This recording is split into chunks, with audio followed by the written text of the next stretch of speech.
Donc, professeur Kachanovski, vous êtes un politologue ukrainien et canadien. Vous enseignez à l'école d'études politiques de l'Université d'Ottawa. Auparavant, vous étiez au Davis Center de l'Université Harvard pour les études russes et eurasiennes. Vous avez été professeur invité à SUNY Potsdam, chercheur postdoctoral à l'Université de Toronto, chercheur postdoctoral au Klug Center de la Bibliothèque du Congrès, et vous avez obtenu votre doctorat à la Schar School of Policy de l'Université George Mason. Vous avez donc décrit la censure de votre dernier travail sur Twitter comme orwellienne. Cité en 1984, que si tous les autres acceptaient le mensonge imposé par le parti, si tous les documents racontaient la même histoire, alors le mensonge passait dans l'histoire et devenait vérité. Qui contrôle le passé, disait le slogan du parti, contrôle l'avenir.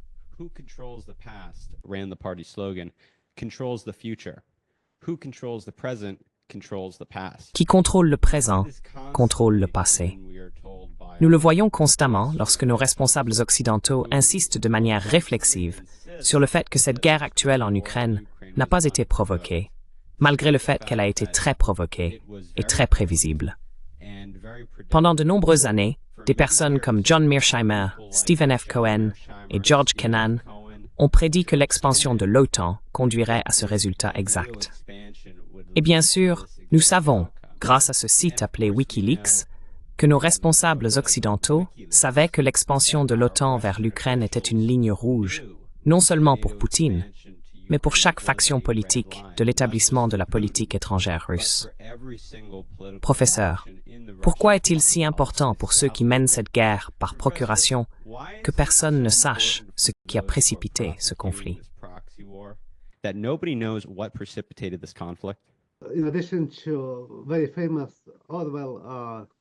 En plus d'une citation très célèbre d'Orwell sur la propagande et la vérité, nous avons aussi un dicton très connu selon lequel la vérité est la première victime de la guerre. Nous en sommes témoins maintenant. La vérité est devenue une victime de la guerre en Ukraine.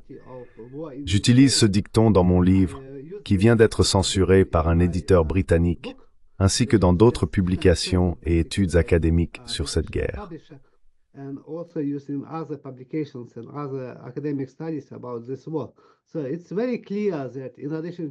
Il est donc très clair qu'en plus de la propagande et de la désinformation russe, qui sont présentées en Occident comme la seule propagande et désinformation, nous avons également de la propagande et de la désinformation de la part du gouvernement et des médias ukrainiens. Nous avons aussi de la désinformation et de la propagande de la part des gouvernements et des médias occidentaux. Pour cette raison, il est nécessaire de comprendre la guerre en Ukraine en déterminant ce qui se passe réellement sur la base de preuves concrètes et non sur la base de ces récits promus par les gouvernements et les médias russes, ukrainiens ou occidentaux. Je pense que c'est un problème très important. Beaucoup de gens ne comprennent pas cela, mais c'est un fait cette guerre. Il y a eu des situations similaires auparavant, comme le cas le plus célèbre de la guerre en Irak, qui était basé sur la fausse affirmation que l'Irak possédait des armes de destruction massive. J'étais aux États-Unis et j'ai vu cette couverture médiatique qui était aussi un peu orwellienne parce qu'il n'y avait aucune preuve de telles armes de destruction massive, mais tous les médias, y compris le New York Times et ainsi de suite, présentaient cela essentiellement comme un fait. Nous voyons donc maintenant le même type ou un type très similaire de propagande de désinformation un personal erroneous.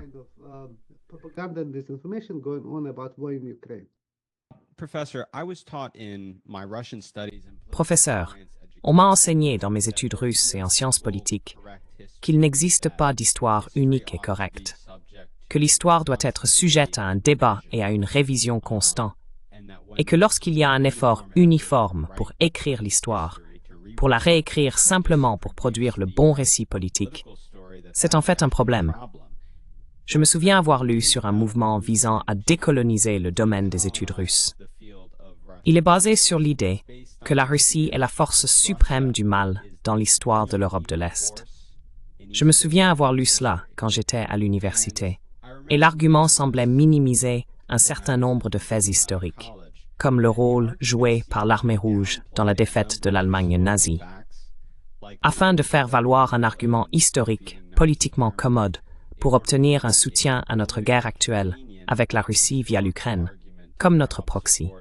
Avez-vous constaté un effort dans le milieu universitaire pour réviser l'histoire, minimiser certains événements historiques et en promouvoir d'autres, afin de fabriquer de l'animosité envers la Russie et de soutenir cette guerre actuelle?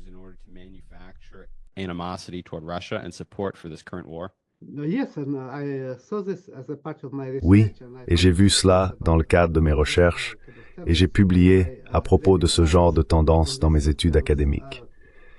Cela concerne la Seconde Guerre mondiale, comme vous l'avez mentionné, qui est maintenant présentée de manière très biaisée et unidimensionnelle.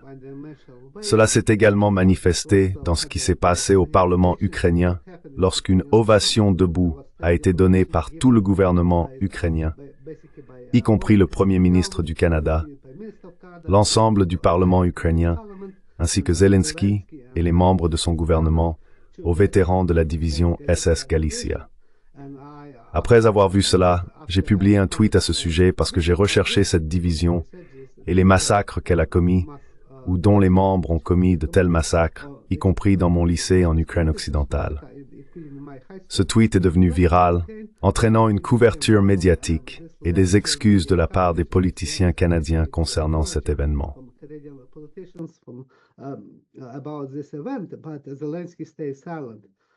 Mais Zelensky est resté silencieux sur cette manifestation assez révélatrice et importante de la façon dont l'histoire peut être déformée ou édulcorée. Je pense qu'il y a un effort en Ukraine pour édulcorer cette division, pour blanchir les collaborateurs nazis de la division SS Galicia, de l'OUN et de l'UPA, et aussi pour blanchir ou nier leur implication dans les massacres pendant la Seconde Guerre mondiale. Ils étaient des collaborateurs nazis, ils ont été impliqués dans des massacres, mais ils sont présentés à tort comme des héros de l'Ukraine. Une tendance similaire existe en Occident, qui concerne la Seconde Guerre mondiale, mais aussi des événements beaucoup plus récents, que je recherche également, en particulier le massacre de Maïdan, qui est faussement présenté comme une violence commise par les forces du gouvernement de Yanukovych.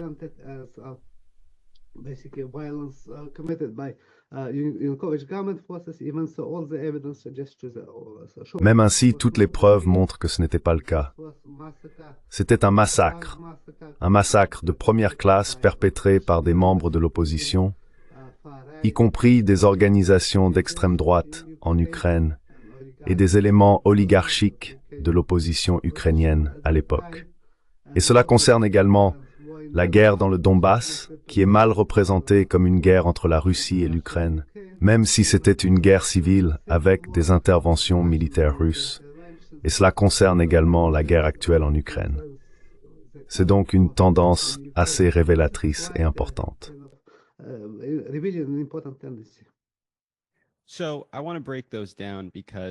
Je veux donc les décomposer parce qu'ils s'attendent à ce que nous ayons une mémoire très courte pour que nous croyions cette propagande. Et donc, je pense qu'il est très important pour nous de revisiter les faits sur un certain nombre de points que vous avez soulevés, en commençant par l'idée qu'il y a actuellement des néo-nazis en Ukraine, auxquels le gouvernement américain envoie des camions d'armes. On nous a dit que ces types n'existaient pratiquement pas en Ukraine, et que dire qu'il y avait des éléments néo-nazis intégrés dans le nationalisme ukrainien était répéter la propagande de Poutine. Je me souviens avoir lu un article dans le New York Times en juin 2023 qui parlait enfin de ce qu'ils appelaient les questions épineuses de l'histoire de l'Ukraine.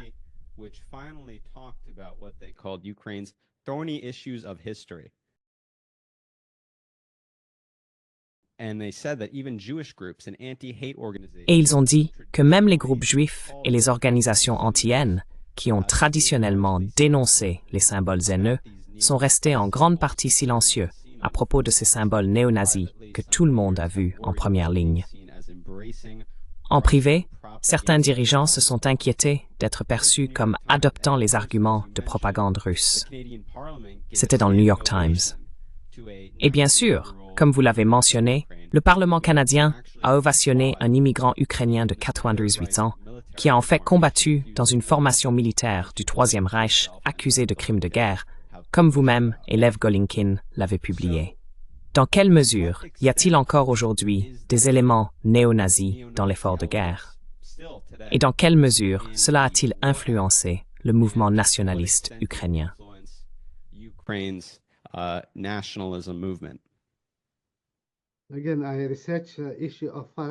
Encore une fois, j'ai étudié la question de l'extrême droite en Ukraine, y compris les néo-nazis, pendant plus de 20 ans, ce qui est mon principal domaine de recherche.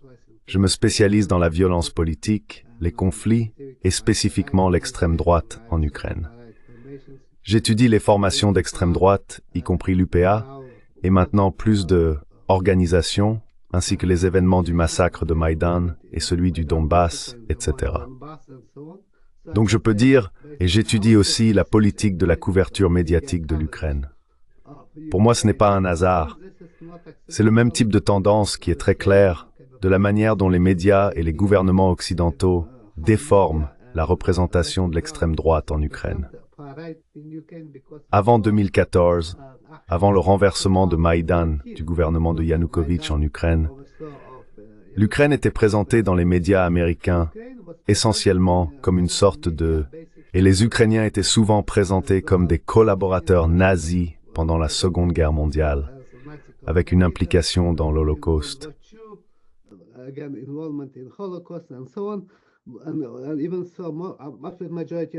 Et même ainsi, une majorité écrasante d'Ukrainiens combattait en fait contre les nazis dans l'armée soviétique. Et environ 6 ou plus de 6 millions d'Ukrainiens, environ 7 millions de résidents d'Ukraine, y compris des millions d'Ukrainiens, ont été massacrés, tués ou ont péri à cause des politiques génocidaires nazies.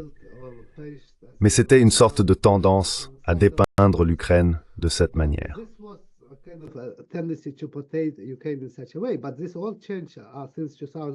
Mais tout cela a changé depuis 2014, et surtout après l'invasion russe en 2022, ce qui a conduit à une sorte de blanchiment total et de rebranding total des néo-nazis déclarés en Ukraine en tant que combattants de la liberté, similaire à ce qui s'est passé avec les Moudjahidines, qui sont ensuite devenus les talibans et Al-Qaïda en Afghanistan, et de même à ce qui s'est passé pendant la Seconde Guerre mondiale avec l'ON et l'UPA, qui ont été utilisés par les gouvernements occidentaux contre l'Union soviétique.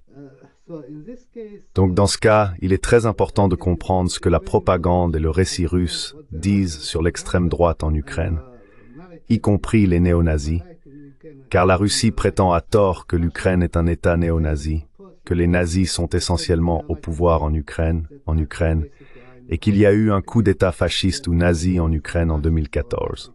Et ce n'est pas le cas.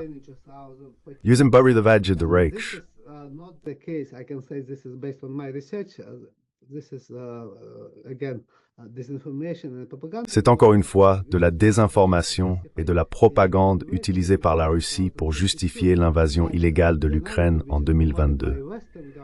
Mais le récit promu par les gouvernements occidentaux, les médias, d'autres politiciens, ainsi que par le gouvernement et les médias ukrainiens, est qu'il n'y a pratiquement pas de néo-nazis en Ukraine, qu'ils sont désormais devenus modérés, et que tous les néo-nazis comme Azov sont totalement sous le contrôle des forces ukrainiennes ou du gouvernement ukrainien, et qu'ils ne sont plus associés à l'idéologie nazie ou néo-nazie.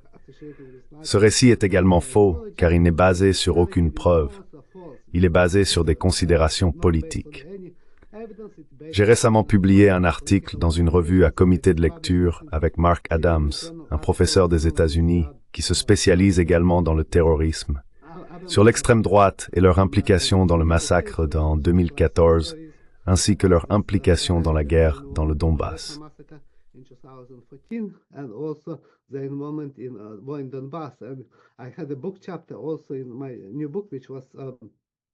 J'avais un chapitre dans mon nouveau livre, que Routledge a refusé de publier, qui examine également l'implication de l'extrême droite dans la guerre actuelle en Ukraine. Toutes ces preuves montrent sans aucun doute que ces formations, dirigées par des néo-nazis déclarés, y compris la brigade Azov et d'autres unités, sont toujours sous le contrôle informel de ces organisations et même sous commandement formel. L'une des autres brigades est dirigée par le fondateur du mouvement néo-nazi, qui a déclaré que la mission historique des personnes blanches est de mener la lutte contre and so on, using a kind of anti-Semitic kind of is to let things struggle against kind of Semitic-led intervention. Une intervention dirigée par des sémites ou quelque chose de ce genre. Il a donc utilisé cette idéologie raciste ouvertement néo-nazie et ses idées. Et pourtant, de nombreux membres, un très grand nombre de membres de ces formations et unités Azov, ainsi que d'autres vétérans de ces formations et unités, utilisent ouvertement des symboles néo-nazis. Ils utilisent des croix gammées, des portraits et des références à Adolf Hitler, des signes SS et d'autres éléments néo-nazis, y compris le symbole officiel, qui est basé sur le symbole uni. C'est assez incroyable car toutes les preuves sont disponibles. Mais en réalité, plus que jamais, les médias aux États-Unis et les politiciens les présentent de manière erronée comme des combattants de la liberté et affirment d'abord qu'ils ne sont pas néo-nazis. Il y a même eu un amendement qui a été adopté à l'unanimité par le Congrès américain quelques années après 2014 qui interdisait le financement et la formation de ce bataillon néo-nazi ainsi que du bataillon.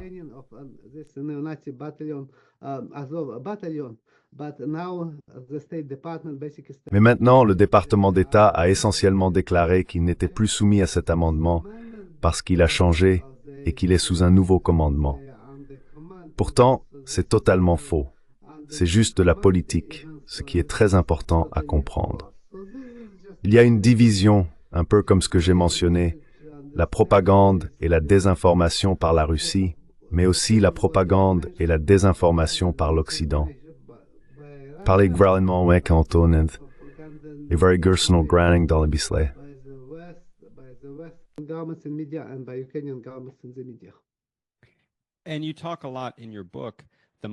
Et vous parlez beaucoup, dans votre livre, Le massacre de Maïdan en Ukraine, qui est le premier livre académique à analyser de manière exhaustive ce qui s'est passé lors du massacre de Maïdan en Ukraine.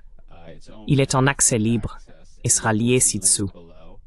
Il est basé sur plus de 10 ans de vos recherches sur ce massacre et les procès et enquêtes de ces meurtres. Et vous accordez une importance centrale à ces groupes, tels que le secteur droit et le Parti Svoboda. Le Parti Svoboda d'extrême droite en Ukraine, dans la perpétration de ce massacre. Et vous faites référence aux preuves médico-légales qui montrent que ces manifestants ont été abattus depuis de grandes hauteurs, probablement depuis le Conservatoire de musique et l'hôtel Ukraina, qui étaient sous le contrôle à l'époque de ces manifestants de Maïdan, des manifestants anti-gouvernementaux et non de la police Berkut, que les médias occidentaux accusent, après Maïdan, d'être responsables du massacre, forçant Yanukovych à fuir avec l'aide de personnes comme Joe Biden et Barack Obama qui l'ont explicitement poussé à le faire. Alors, qui est derrière ce massacre? Et pourquoi les médias occidentaux n'ont-ils pas mis à jour leur récit à ce sujet, compte tenu de toutes les preuves qui ont émergé depuis? Pourquoi n'y a-t-il eu aucune correction?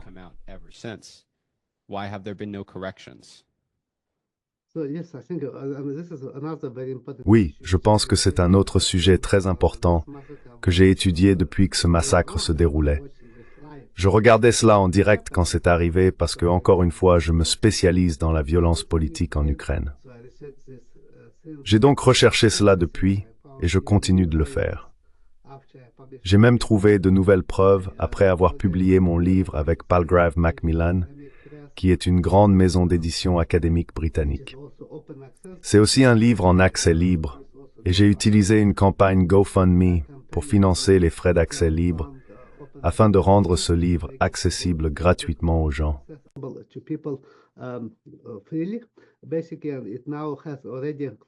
Fondamentalement, il a maintenant déjà près de 200 000 vues et téléchargements du texte ou des chapitres individuels du livre ou de l'ensemble du livre.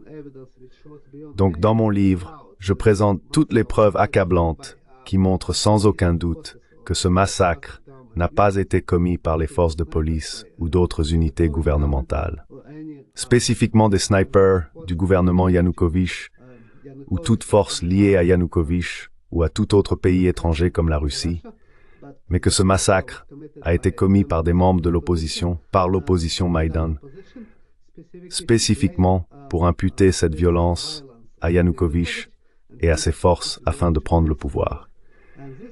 Et ce massacre a été perpétré avec la participation d'organisations d'extrême droite et d'éléments oligarchiques de l'opposition Maïdan, utilisant des snipers qui étaient situés dans des bâtiments que vous avez déjà mentionnés.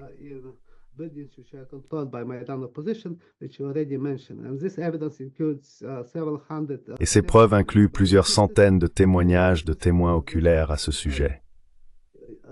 Il y a aussi des témoignages de la majorité absolue des activistes de Maïdan, blessés qui ont témoigné lors du procès et de l'enquête en Ukraine, affirmant qu'ils ont été abattus par des snipers situés à l'hôtel Ukraina et dans d'autres bâtiments contrôlés par l'opposition de Maïdan, et non par les membres de la police Berkut accusés de ce massacre, qui se trouvaient devant eux et à un niveau de sol similaire. Il y a également eu des examens médico-légaux qui ont montré que presque tous les activistes de Maïdan ont été abattus et tués ou blessés depuis une direction très haute et basse et depuis le côté et non depuis l'avant. Cela correspond donc aussi aux bâtiments contrôlés par l'opposition de Maïdan.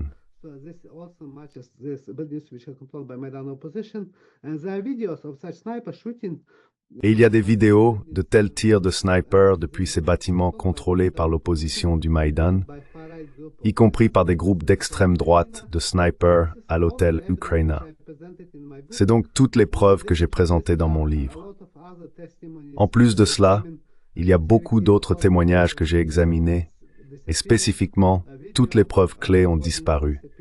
Les enregistrements vidéo ont disparu, qui étaient contrôlés par l'opposition du Maïdan.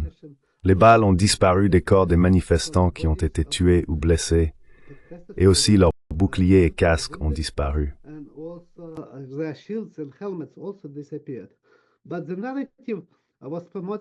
Mais le récit a été promu à nouveau pour des raisons politiques, car il s'agissait d'un renversement violent du gouvernement ukrainien. Ainsi, en Occident, pour ne pas l'admettre, cela a été présenté comme une sorte de révolution démocratique, une protestation populaire, pacifique, et ils ont nié l'existence de tireurs d'élite. Ils ont nié toute preuve de l'existence de tels tireurs d'élite ou toute autre preuve d'un massacre forcé, même si les preuves sont accablantes. Et même récemment, le procès du massacre de Maïdan en Ukraine a rendu un verdict qui a déclaré que de nombreux manifestants de Maïdan ont été tués ou blessés depuis des lieux contrôlés par l'opposition de Maïdan, en particulier l'hôtel Ukraina, et ils ont déclaré que cet hôtel était contrôlé par l'opposition de Maïdan. Il en était de même pour le conservatoire de musique. The Strength, des tireurs d'élite de Maïdan, ont également tiré et tué et blessé nombreux membres de la police.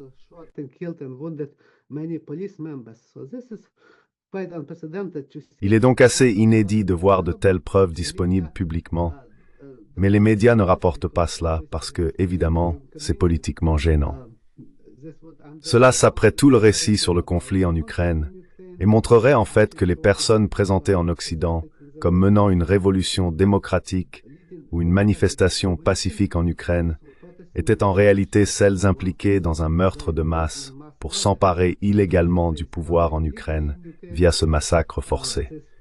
Les preuves, je pense, sont très claires, mais pour cette raison, il y a maintenant une tactique de silence autour de cet événement. J'ai publié mon livre et j'ai également publié des articles dans le CPI Review Journal sur ce massacre. Mais encore une fois, il y a un silence total à ce sujet.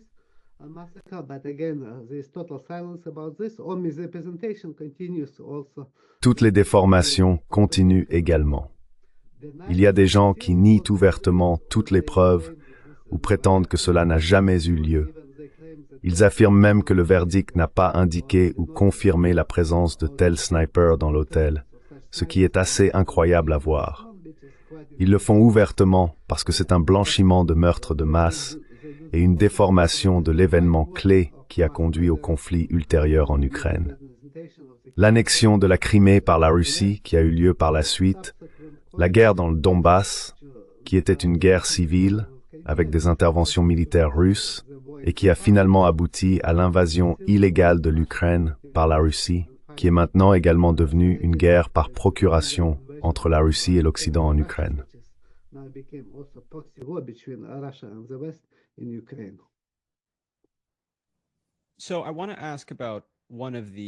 Je voudrais donc poser une question sur l'un des arguments pour lesquels vous êtes actuellement censuré. Et cela concerne votre analyse de qui était derrière ce qui a vraiment été l'acte de terrorisme industriel le plus grave de ce siècle, la détonation du gazoduc Nord Stream 2. Et vraiment, je pense que c'est l'un des efforts de propagande les plus effrontés et éhontés que j'ai jamais vus. Peut-être êtes-vous d'accord. Immédiatement après l'explosion, les médias d'entreprise et les responsables occidentaux ont accusé la Russie de l'explosion, arguant qu'ils avaient essentiellement détruit leur propre gazoduc dans une attaque sous faux drapeau. Il y avait de nombreuses raisons évidentes de ne pas croire instantanément ces affirmations. Je veux dire, tout d'abord, pourquoi la Russie ferait-elle exploser son propre gazoduc?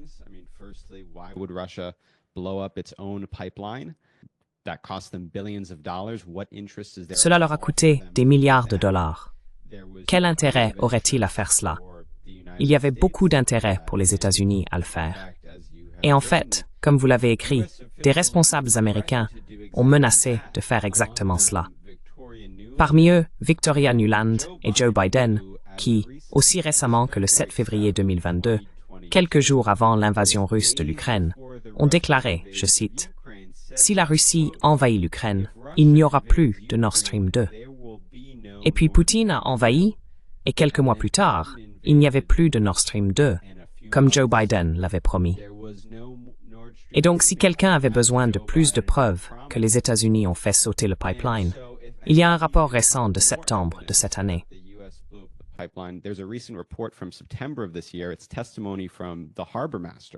C'est le témoignage du maître de port sur le site de l'explosion, qui admet avoir vu des navires de la marine américaine près et autour du pipeline au moment de l'explosion. Et ce rapport a bien sûr été universellement ignoré par les médias d'entreprise, nos experts en désinformation et les vérificateurs de faits. Vous devez consulter le magazine politique danois Politiken pour trouver cette information. Mais si vous allez dans les médias d'entreprise pour expliquer cela, vous êtes traité de défenseur de Poutine ou d'agent de désinformation russe. Ou dans votre cas, vous n'êtes pas autorisé à publier quoi que ce soit. Professeur, les experts en désinformation des médias d'entreprise ont-ils tort? Sont-ils ceux qui diffusent réellement de la désinformation sur ce qui est arrivé à Nord Stream 2?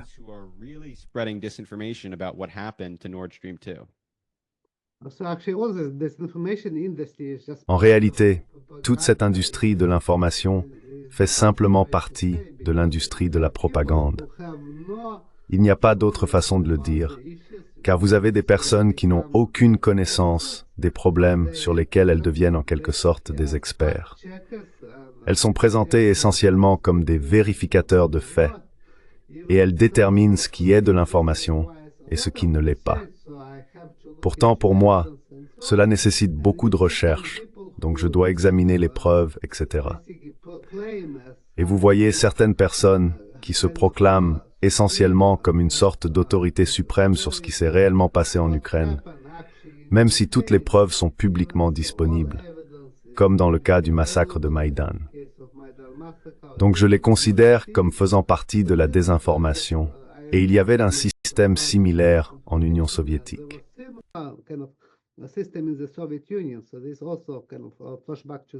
Cela remonte également à l'époque de l'Union soviétique. Et dans le cas de Nord Stream, c'est un autre exemple de désinformation par propagande noire. Car les médias et les politiciens, après cette explosion, ont immédiatement présenté une théorie du complot sur un massacre sous faux drapeau par la Russie, sans aucune preuve. Même avant cela, ils affirmaient que toute existence de massacre sous faux drapeau ou d'opération sous faux drapeau n'était qu'une théorie du complot. Ils ont utilisé ce terme pour nier le massacre de Maïdan.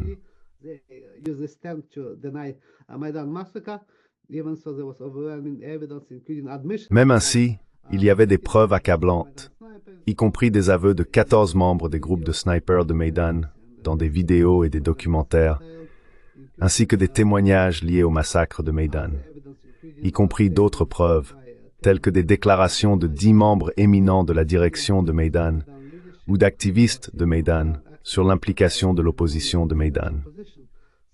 Ils ont donc nié ce genre de massacre de Meydan de premier ordre, mais ont immédiatement présenté une fausse théorie du complot sur le bombardement de Nord Stream par la Russie, ce qui était à nouveau politiquement commode, et il n'y avait aucune preuve. Cela n'avait aucun sens rationnel de faire cela, parce que la Russie aurait pu simplement fermer Nord Stream sans réellement faire exploser ce pipeline très coûteux. Without actually blowing up this very expensive pipeline. So all the evidence which I examined, which I cited in my book. Donc, toutes les preuves que j'ai examinées, que j'ai citées dans mon livre, indiquent en fait l'implication des services spéciaux des États-Unis et de l'Ukraine dans cette opération. En plus de ce que vous avez mentionné, il y a des preuves que j'ai également citées dans mon livre, que Routledge refuse de publier pour des raisons politiques, censure spécifiquement à cause de l'analyse du Nord Stream que j'ai réalisée.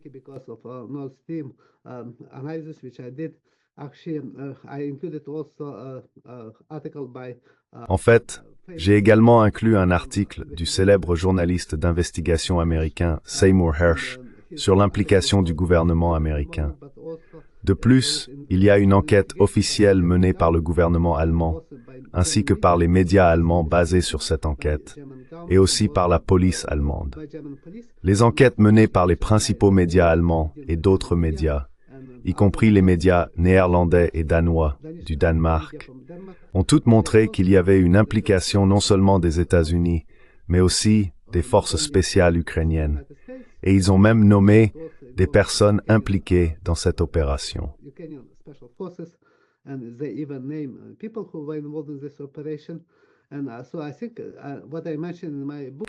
Et donc, je pense que ce que j'ai mentionné dans mon livre, c'est qu'il est possible de réconcilier ces deux événements de manière très claire.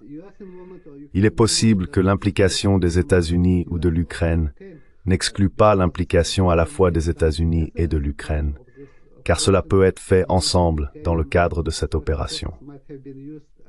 Les forces spéciales ukrainiennes pourraient avoir été utilisées spécifiquement pour distraire ou servir de leurre pour cette opération, afin de les en blâmer.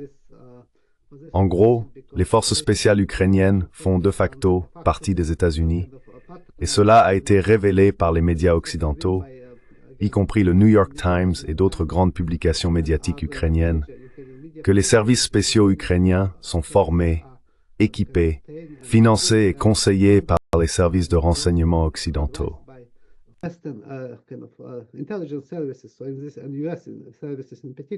Donc dans ce cas, et les services américains en particulier. C'est pourquoi je pense qu'il est très clair qu'il y a des preuves de l'implication des États-Unis, mais aussi de l'implication ukrainienne. Mais il n'y a aucune preuve de l'implication russe. Mais Routledge m'a dit que je devais inclure toutes les opinions sur ce bombardement de Nord Stream, ce qui signifie que je dois inclure la possibilité d'une implication russe dans ce bombardement de Nord Stream, même s'il n'y avait aucune preuve et aucune incitation rationnelle à le faire. En gros. Cela pourrait tout aussi bien être une implication brésilienne, ou vous devez inclure une implication indonésienne. Cela n'a aucun sens. Oui, comme une implication chinoise ou extraterrestre. Donc dans ce cas, j'ai dit que ce serait une théorie du complot, et je leur ai dit que je ne pouvais pas commettre une telle fraude académique, car cela irait à l'encontre de toute intégrité et de toutes les preuves. Donc en gros, c'était assez incroyable, parce que mon livre a été recommandé pour publication par 2 experts dans ce domaine qui ont fourni des évaluations par des pairs anonymes. Ils ont recommandé la publication de mon livre sans aucun changement substantiel. Et maintenant, Routledge dit essentiellement ce que je dois écrire. Je suis un expert ukrainien, l'un des rares chercheurs ukrainiens dans le milieu universitaire occidental qui se spécialise dans la recherche sur l'Ukraine.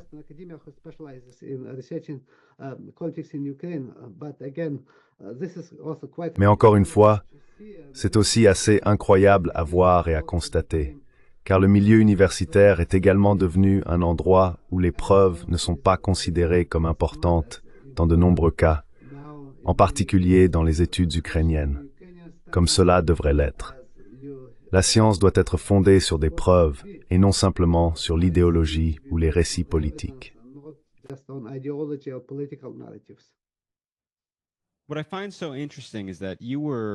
Ce que je trouve si intéressant, c'est que vous avez été censuré d'une certaine manière en Union soviétique lorsque vous avez écrit votre thèse, qui prédisait de manière prémonitoire l'effondrement de l'Union soviétique. Et aujourd'hui, vous êtes à nouveau censuré, non pas par l'Union soviétique, mais par la presse académique occidentale. Et vous êtes, bien sûr, ukrainien, et personne ne semble vous écouter.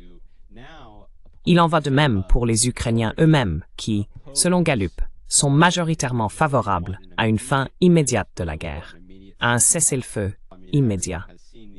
Je veux dire, tout le monde a vu ces vidéos de fourgons enlevant des gens et les envoyant sur le front. Cela se passe constamment, et tout le monde peut le voir en Occident. Comment se fait-il que les médias occidentaux et les personnes qui encouragent la poursuite de ce conflit par procuration ignorent les opinions réelles des Ukrainiens, les sondages et les points de vue de personnes comme vous?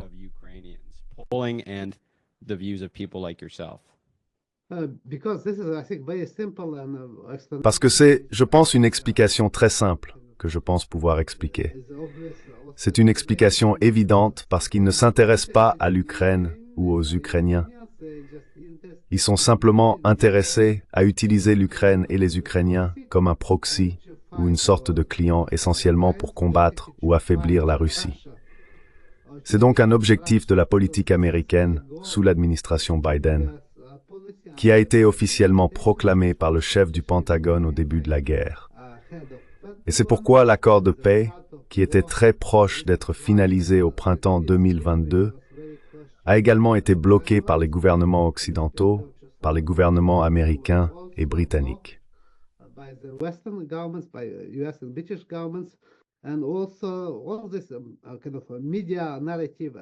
Et aussi, tout ce genre de récits médiatiques et de campagnes pour dire qu'il est nécessaire de soutenir l'Ukraine ou les Ukrainiens est en réalité juste un outil ou un moyen de justifier la continuation de cette guerre par procuration en utilisant les Ukrainiens comme un outil contre la Russie sans aucune perspective réelle de vaincre la Russie.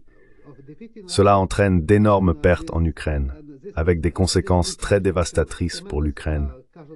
Mais il y a très peu de préoccupations en Occident à ce sujet, très peu de reportages en Occident sur les pertes ukrainiennes.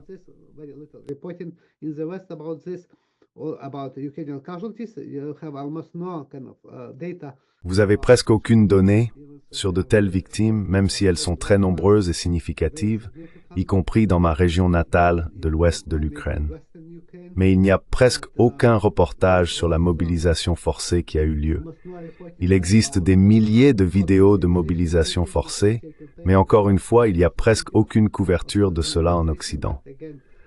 Donc fondamentalement, la politique est d'utiliser l'Ukraine et les Ukrainiens pour justifier ce genre de guerre par procuration et la continuation de cette guerre, ce qui est préjudiciable aux intérêts de l'Ukraine et des Ukrainiens, parce qu'un accord de paix était la meilleure solution.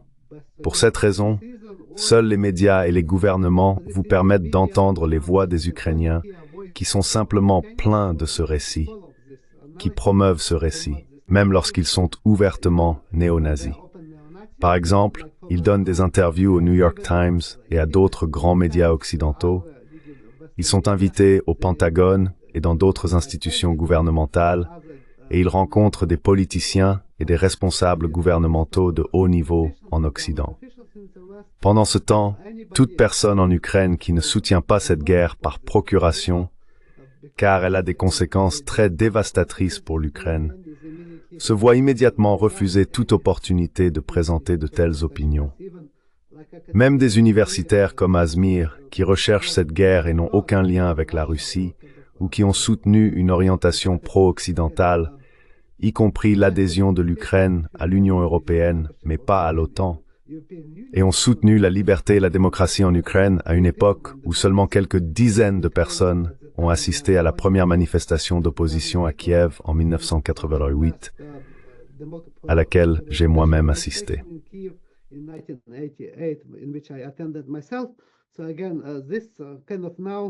Encore une fois, tout cela est ignoré.